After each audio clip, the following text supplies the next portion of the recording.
Conhecida anteriormente como varíola dos macacos, a Mpox é uma zoonose viral que tem chamado a atenção da Organização Mundial da Saúde nos últimos dias. Dados do Ministério da Saúde mostram que foram registrados 791 casos confirmados ou prováveis da doença em 2024. São Paulo lidera em infecções. A capital paulista registrou 299 notificações da doença de janeiro até o último dia 20 de agosto.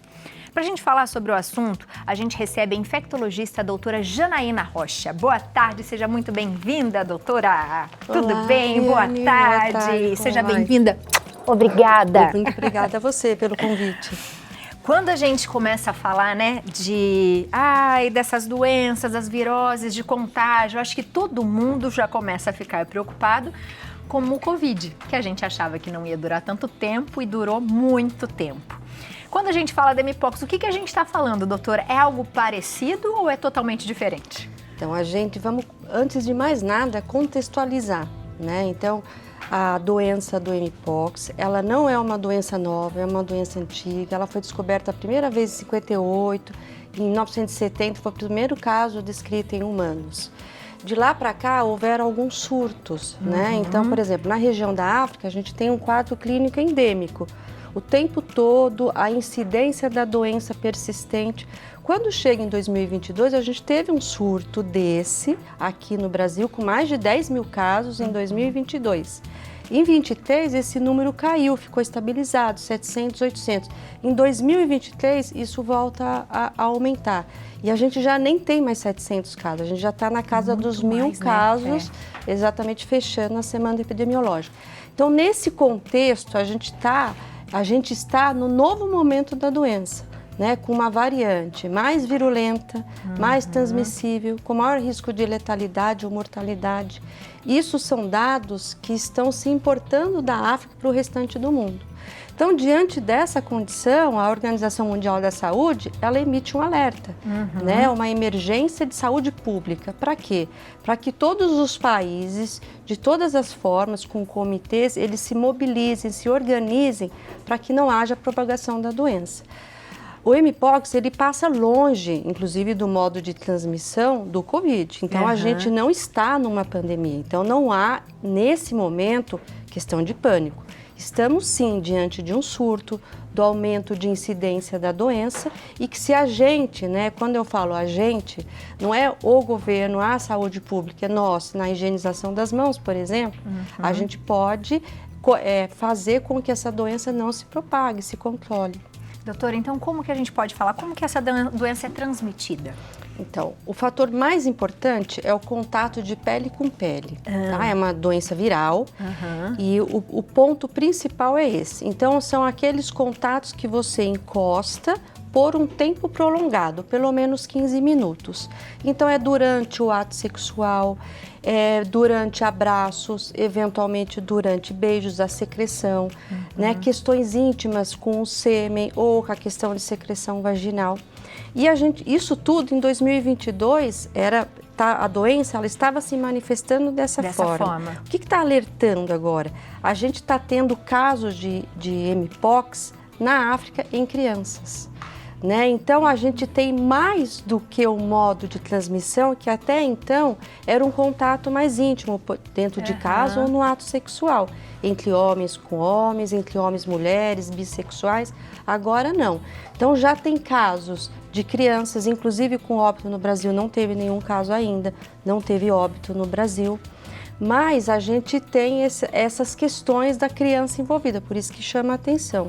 E uma outra questão é o contato com objetos ou superfícies contaminadas, toalhas, roupas de cama, né? E tem um outro ponto que é a questão da transmissão respiratória. Não é como o Covid, 95, 98% dos casos, né, da transmissão, da transmissibilidade, é contato pele a pele, é encostar mesmo para que as lesões surjam. Agora, a gente está tendo casos, por isso que tem essa questão do alerta. Né? Então, tem todo um modo de prevenção, incluindo máscaras em hospitais, a questão de aventais, para que isso não se propague ainda mais. E doutora, por exemplo, as pessoas que, a gente vai falar um pouquinho da prevenção, mas quem está tratando dessas pessoas, ela tem alguma profilaxia para tomar, alguma coisa para se prevenir também, ou isso não existe? Não, são os cuidados, né? São os cuidados de suporte, são os cuidados do bom contato, né? Então, a questão da higienização das mãos, se eu sei que pode ser, fui ao médico, foi diagnosticado ou há uma suspeita e o resultado ainda não saiu, eu vou para casa, vou ficar em precaução, né, em isolamento e vou evitar contatos íntimos. E vou separar, sim, toalhas, separar talheres, né? Não é uma coisa desesperadora como foi a Covid. Não estamos nesse ponto. A gente já sabe muita coisa, né? Muitos pontos ainda em aberto, mas muitas informações já estão solidificadas. Então, esses cuidados em casa, quando esse diagnóstico ou quando suspeita, de estar em quarto separado, separar essas roupas íntimas, separar pratos e colheres, evitar contatos longos respiratórios com várias pessoas dentro do mesmo quarto, evitar de estar dormindo junto no mesmo lençol. Então, são cuidados simples, mas para a questão do mpox é importante. E quais os sintomas, doutora? Olha, inicialmente é muito difícil você fazer o diagnóstico de mpox, porque o comportamento é igual a um quadro viral. Então, como bem demonstra, né, a questão dor de cabeça, a febre, dor muscular, aquela fadiga, aquele cansaço, até então a gente dor tem de garganta, gripe, né? Tô tendo uma gripe, a gente está novamente tendo casos de Covid e influenza, pode se comportar, só que vai passando os dias, isso aproximadamente 3 semanas, diferente do Covid, que é uma semana só, eu começo a apresentar erupções cutâneas. Então, e normalmente vem após cessar da febre e quando tem gânglios, né, as chamadas ínguas, na região cervical, na região da virilha, na região axilar, são aquelas ínguas dolorosas e aí a questão das erupções. As erupções, elas são muito características, só que na fase inicial ela pode confundir um pouquinho. Catapora, a questão de sarampo é um pouco mais difícil, mas na fase inicial fica duvidoso, né? Pelo menos as primeiras horas. Impetigos, que são as infecções bacterianas de crianças em pele, espinhas, as acnes, herpes zoster, né? Que é uma outra situação que a gente tem bastante, principalmente pós-Covid. E são lesões, elas podem ser únicas, elas podem se disseminar dependendo da condição do hospedeiro.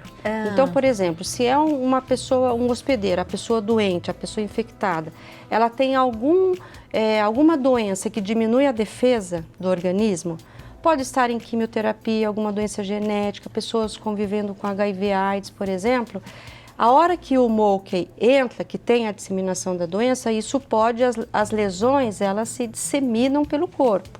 E é onde tem um grande problema, porque os óbitos, eles têm ocorrido nessas pessoas, né? Porque a maior parte passa desapercebido. Eu tenho os sintomas, né? Os pródromos, que a gente chama, um período de incubação, o período da doença, que são essas lesões, né, que a gente consegue bater o olho e pensar em mpox, e depois tem o período da recrudescência da doença, que enquanto não cicatriza e não forma a questão da casquinha, ainda é um transmissor, é um potencial transmissor. Enquanto não cicatriza nada. Enquanto não cicatriza. Então, esse contato íntimo durante as lesões, você tem uma grande probabilidade de ser contaminada com mpox.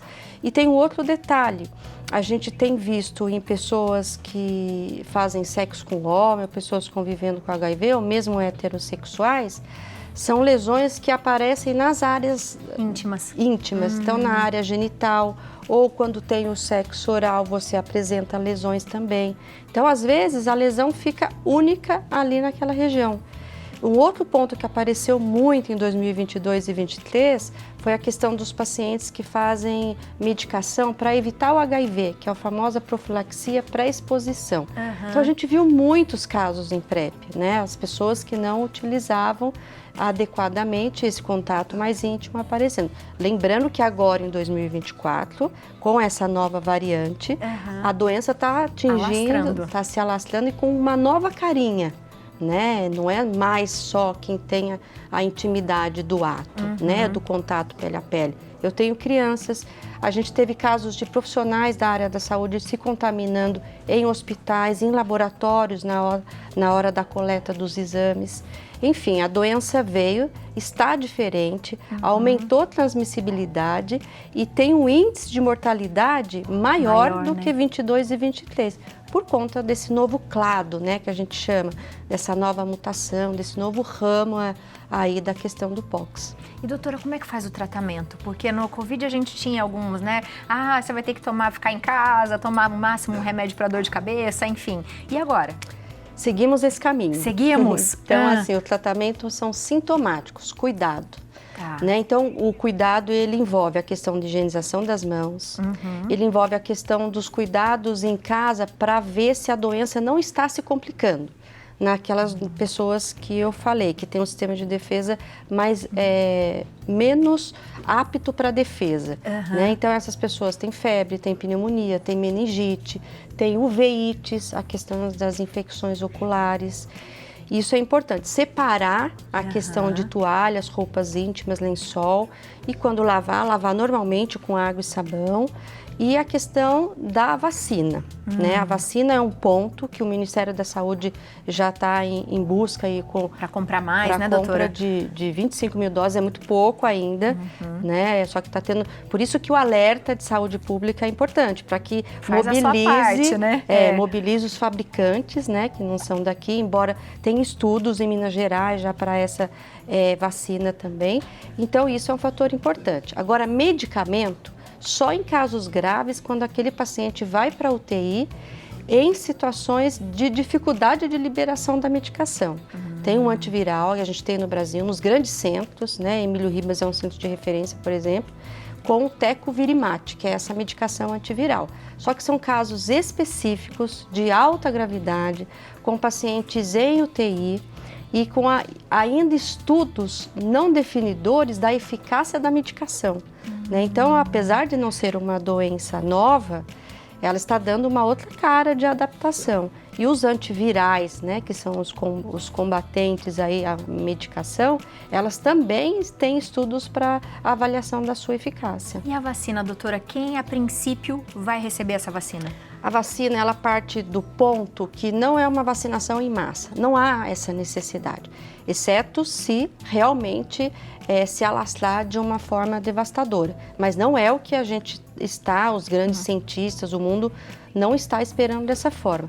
Até como há um contato pele a pele, não respiratória o tempo todo como o Covid, então a gente respira um pouco mais tranquilo. Mas nem por isso dá para baixar a guarda.